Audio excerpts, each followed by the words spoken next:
আসসালামুআলাইকুম এমকে cooking হাউসে সবাইকে স্বাগতম। আশা করি সবাই ভালো আছো। আজ আমি তোমাদেরকে কিভাবে হোয়াইট সস বানাতে হয় তার একটা সহজ রেসিপি দেখাবো। হোয়াইট সস বানাতে যা লাগবে, এখানে আমি নিয়েছি 250 গ্রাম লিকুইড মিল্ক। এটা হচ্ছে আমি ঘন করে নিয়েছি জাল দিয়ে। তারপরে নিয়েছি আটা, তারপরে সয়াবিন তেল, এখানে বাটারও ইউজ করা যেতে পারে। নিয়েছি চিনি, স্বাদ মতো লবণ, আর সামান্য একটু হাফ চামচের মতো শুকনো মরিচের গুঁড়া, ভাজা গুঁড়া। এখন চলো দেখি কিভাবে বানানো যায়। হ্যাঁ, এখানে আমি চুলার উপরে একটা কয়লা বসিয়ে দিয়েছি। এটার মধ্যে আমি দিচ্ছি 2 চামচ তেল। এটা বাটারও দেওয়া যেতে পারে বা ঘিও দেওয়া যেতে পারে।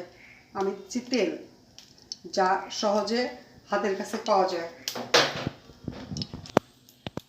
আর এটার মধ্যে আমি দিচ্ছি 1 চামচ আটা। এটা আমি ভেজে নিব। আটাটা মোটামুটি ভাজা হয়ে গেছে। এর মধ্যে আমি এখন দুধটা আস্তে আস্তে ঢেলে দিব আর নাড়াচাড়া করব।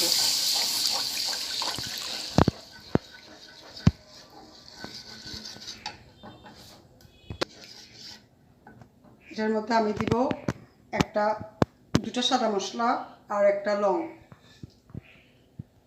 তারপরে দিচ্ছি হাফ চামচ লবণ, হাফ চামচ মরিচের গুঁড়া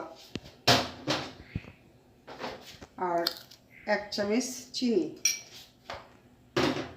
এখন আমি এটা আস্তে আস্তে নেড়ে দুধটা শুকিয়ে ফেলব। এটা চাল দিতে দিতে আস্তে আস্তে ঘন হয়ে যাবে, একদম আঠা আঠা হয়ে যাবে, তখন আমি নামাবো এটা। এই দেখো, তৈরি হয়ে গেল হোয়াইট সস। এখন তোমরা এটা যে কোনো কিছুর সাথে খেতে পারবে। ভিডিওটা যদি ভালো লাগে প্লিজ আমাকে লাইক করো, সাবস্ক্রাইব করো আর বন্ধুদের সাথে শেয়ার করো। Thank you.